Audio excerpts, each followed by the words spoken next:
अस्सलाम वालेकुम जी। उम्मीद करना सारे वाल हो। मैं शकील चौधरी, तुम मेरा यूट्यूब चैनल तक इस्लामगढ़ टीवी नाल ही फेसबुक पेज है इस्लामगढ़ टीवी। तो जनाब अली मकाम अज साईं फजल होनी पुली पर भी जाना दरबार पर साईं फजल हुसैन होनी, तो फिर मंडी च भी जाना इंशाअल्लाह ताला। तो नाल जी भी डिटेल हुई इंशाअल्लाह तुसां तक फराम नाल करने रेसा। तो फिर रे नालो नाल जी जनाब आले मकाम साईं फजल होनी दरबार पर आई गए हैं। मस्जिद माशाअल्लाह तक कैसी खूबसूरत है, नाल वुज़ू वाली जगह, इधर नाल ही मज़ार है माशाअल्लाह। तो शिरकत करने हैं।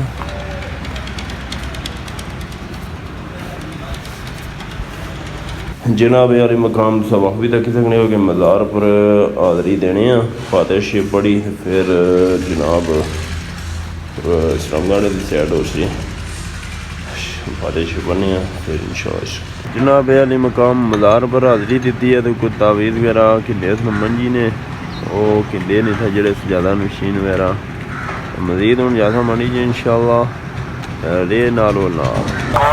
जनाब अली मकाम इतना मंडी च मौजूद है इस्लामगढ़ मंडी में। खजूर ने चक्कर हो 300 रुपया देने ने पे, ये 600 रुपया। ये क्या रेट है जनाब? 800 ठीक हो गया।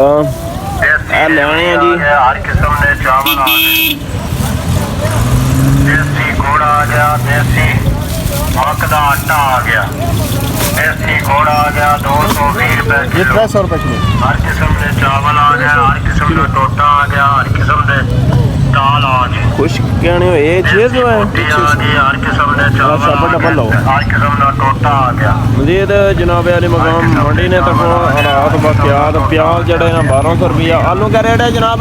आलू 250 देखो ये नज़ारे माशाअल्लाह माशाअल्लाह। चावल आ गया, हर किस्म का टोटा आ गया। सूरत हाल लगने उधर माला ही जाने हर किस्म के चावल आ गए जी। जनाब अली मकाम बकरियां वास्ते टलियां नहीं गिनिया न 30 रुपये एक टली है। तो मजीद इन्हों मोरखां शोरखां चेक करो। तो और मंडी जड़ी है ना माले वाली तो गई है, उजड़ी वाला गई है। मैं ये लेट हूँ झूले सब्जी वाली साइड उधर टमाटर लेने न। फिर इंशाअल्लाह ताला जड़ी डिटेल हुई इंशाअल्लाह ताला। जनाब अली मकाम खान को मौजूद हाँ। तो मटर का रेट है लाला वो ये 200 रुपये। गाजरा गोभी वगैरह किलो टमाटर क्या रेट है? टमाटर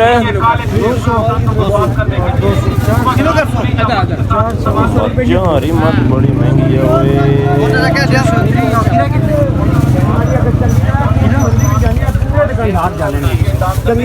पैसे वापस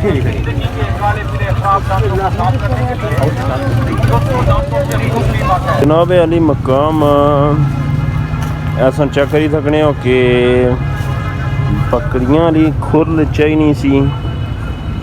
तो माशाअल्लाह मैं देना लोहे के नाल बेहतरीन लेनी है। इधर तैयार करने पे ये बिनू खान आ रहा है भलाई मोड़। तो उन्होंने लाला भी इतना बैठे हुए बलोच खान। चलो बशीर बलोच मजीद जनाब हम जुड़े हैं जेड़ी भी अगर डिटेल हो इंशाअल्लाह जी। जनाबे वाला मैं इस टाइम जरा ना सार पहला ने मकाम पर मौजूद हाँ। तो तुसां चेक कर सकने हो कि कैसे खूबसूरत इलाके ने इधर माशाअल्लाह। इस लम्मी तार भी वेख सकने हो। इधर वेखो तुसां कि बहुत ज़्यादा चनाटा पे है इस एरिए विच। चीड़ा ये बुन कनड कनका से नज़ारा चेक करो। उस तो बाद जनाब वाला पार जड़ा ना पूना संदाड़ वगैरह होड़ा इधर बैमला सही इधर तुप जिधर लगनी है भी जामिया मस्जिद बैमला।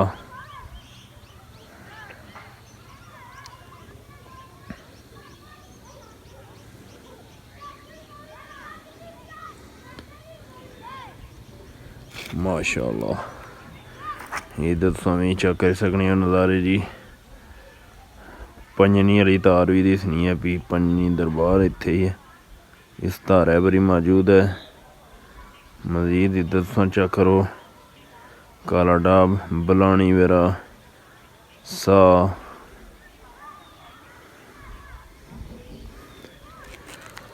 कनका कोई इतनी खास को नहीं था। ये तुम चेक करो जनाब वाला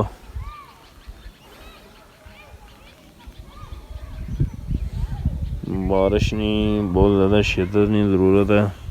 तो इधर भी गराना भी सही नज़ारे चेक कराने हैं जनाब वाला।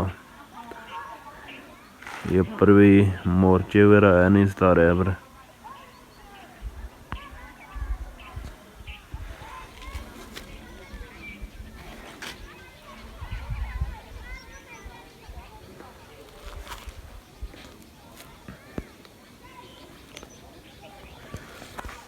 मज़ीद जनाब वाला मीह कल परसों बहार भी शुरू है नज़रा ज़ुकाम इस वजह तो जरा ना मैं मास्क भी लाया। तो अपनी दुआवां याद रखे। अल्लाह सोने वाला है।